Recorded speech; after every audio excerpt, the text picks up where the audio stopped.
The Tinder Box by Hans Christian Andersen.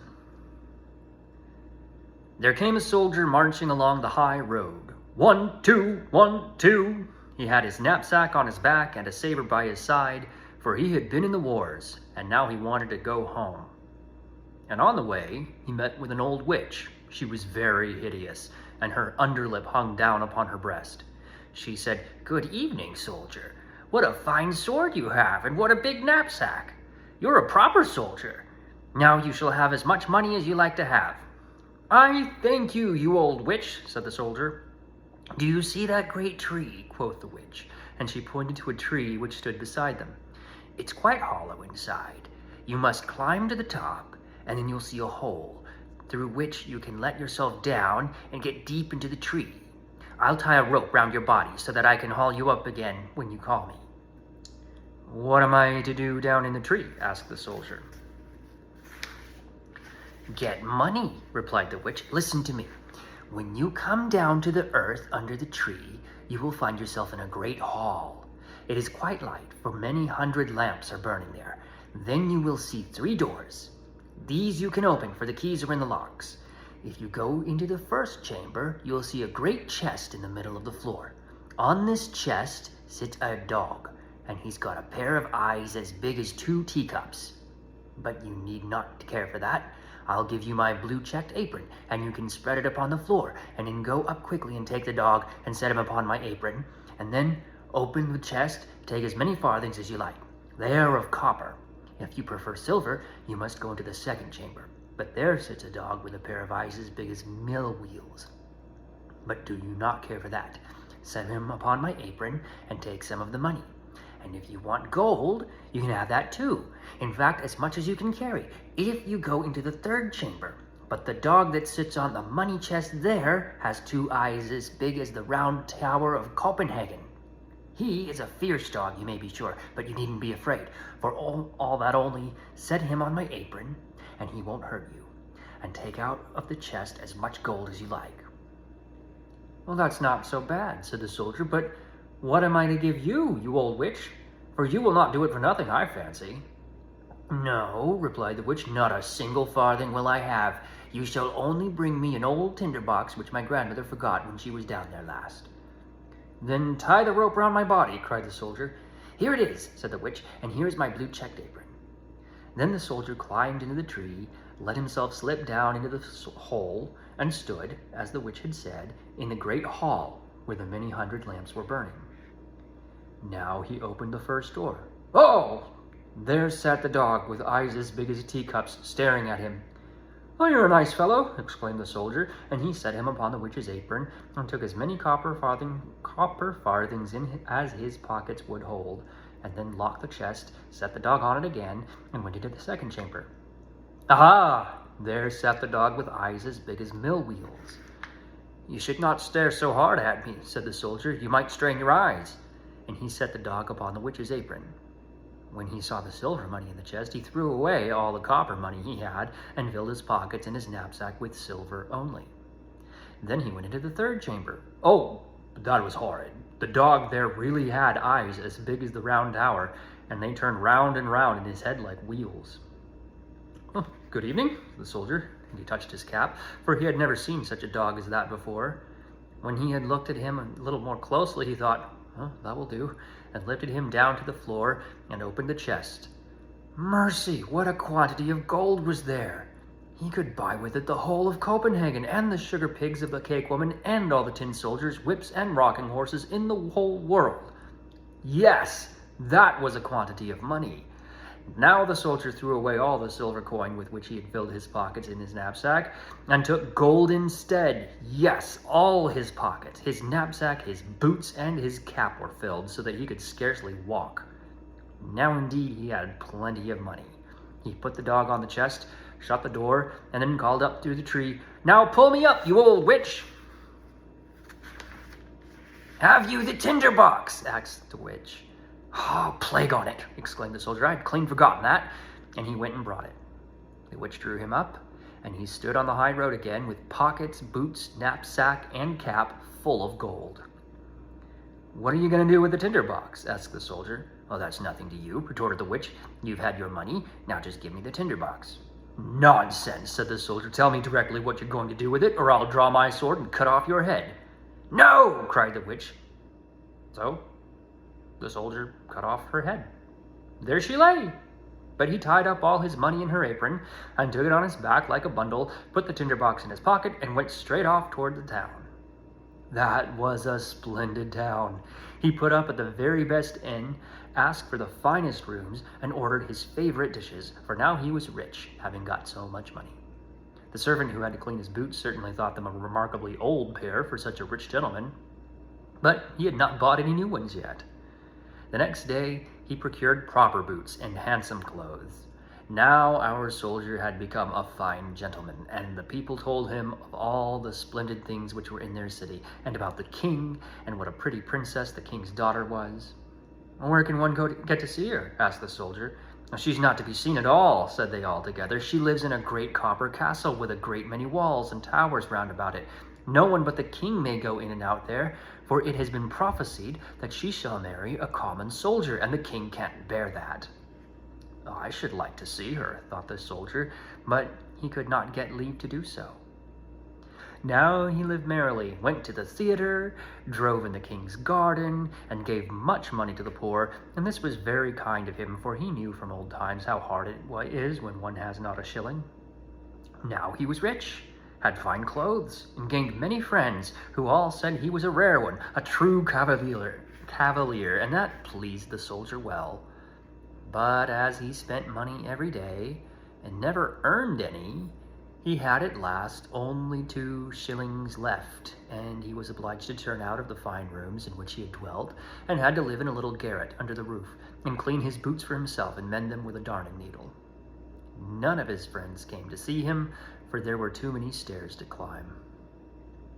It was quite dark one evening, and he could not even buy himself a candle, when it occurred to him that there was a candle end in the tinder box which he had taken out of the olive tree, into which the witch had helped him. He brought out the tinder box and the candle end, but as soon as he struck fire and the sparks rose up from the flint, the door flew open, and the dog, who had eyes as big as a couple of teacups, and whom he had seen in the tree, stood before him and said, "What are my lord's commands?" "What is this?" said the soldier. "That's a famous tinder box, if I can get everything with it that I want." "Bring me some money," he said to the dog, and whisk, the dog was gone, and whisk, he was back again with a great bag full of shillings in his mouth. Now the soldier knew what a capital tinder box this was. If he struck it once, the dog came who sat upon the chest of copper money. If he struck it twice, the dog came who had the silver, and if he struck it 3 times, then appeared the dog who had the gold. Now the soldier moved back into the fine rooms, and appeared again in handsome clothes, and all his friends knew him again, and cared very much for him indeed. Once he thought to himself, "It is a very strange thing that one cannot get to see the princess. They all say she is very beautiful, but what is the use of that, if she is always to sit in the great copper castle with the many towers? Can I not get to see her at all? Where is my tinder box?" And so he struck a light, and whisk came the dog with the big eyes as big as teacups. "It is midnight, certainly," said the soldier, "but I should very much like to see the princess, only for one little moment." The dog was outside the door directly, and before the soldier thought it, came back with the princess. She sat upon the dog's back and slept, and everyone could see she was a real princess, for she was so lovely. The soldier could not refrain from kissing her, for he was a thorough soldier. Then the dog ran back again with the princess. But when morning came, and the king and queen were drinking tea, the princess said she had had a strange dream the night before about a dog and a soldier, that she had ridden upon the dog, and the soldier had kissed her. "Oh, that would be a fine history," said the queen. So one of the old court ladies had to watch the next night by the princess's bed to see if this was really a dream, or what it might be. The soldier had a great longing to see the lovely princess again, so the dog came in the night, took her away, and ran as fast as he could. But the old lady put on water boots and ran just as fast after him. When she saw that they had both entered a great house, she thought, "Now I know where it is." And with a bit of chalk, she drew a great cross on the door. Then she went home and lay down, and the dog came up with the princess. But when he saw that there was a cross drawn on the door where the soldier lived, he took a piece of chalk too, and drew crosses on all the doors in the town. And that was cleverly done, for now the lady could not find the right door, because all the doors had crosses upon them. In the morning early came the king and queen, the old court lady, and all the officers, to see where it was the princess had been. "Here it is," said the king, when he saw the first door with a cross upon it. "No, my dear husband, it is there," said the queen, who descried another door, which also showed a cross. "But there is one, and there is one," said all, for wherever they looked, there were crosses on the doors. So they saw that it would avail them nothing if they searched on. But the queen was an exceedingly clever woman, who could do more than ride in a coach. She took her great old gold scissors, cut a piece of silk into pieces, and made a neat little bag. This bag she filled with fine wheat flour and tied it on the princess's back. And when that was done, she cut a little hole in the bag so that the flour would be scattered along all the way which the princess should take. In the night the dog came again, took the princess on his back, and ran with her to the soldier, who loved her very much and would gladly have been a prince, so that he might have her for his wife. The dog did not notice at all how the flour ran out in a stream from the castle to the windows of the soldier's house, where he ran up the wall with the princess. In the morning, the king and the queen saw well enough where their daughter had been, and they took the soldier and put him in prison. There he sat. Oh, but it was dark and disagreeable there, and they said to him, "Tomorrow you shall be hanged." That was not amusing to hear, and he had left his tinder box at the inn. In the morning he could see, through the iron grating of the little window, how the people were hurrying out of the town to see him hanged. He heard the drums beat and saw the soldiers marching. All the people were running out, and among them was a shoemaker's boy with a leather apron and slippers, and he galloped so fast that one of his slippers flew off and came right against the wall where the soldier sat looking through the iron grating. "Hello, you shoemaker's boy! You needn't be in such a hurry," cried the soldier to him. "It will not begin till I come. But if you will run to where I lived and bring me my tinder box, you shall have 4 shillings, but you must put your best leg foremost." The shoemaker's boy wanted to get the 4 shillings, so he went and brought the tinder box, and, well, we shall hear now what happened. Outside the town, a great gallows had been built, and round it stood the soldiers and many 100,000 people. The king and queen sat on a splendid throne, opposite to the judges and the whole council.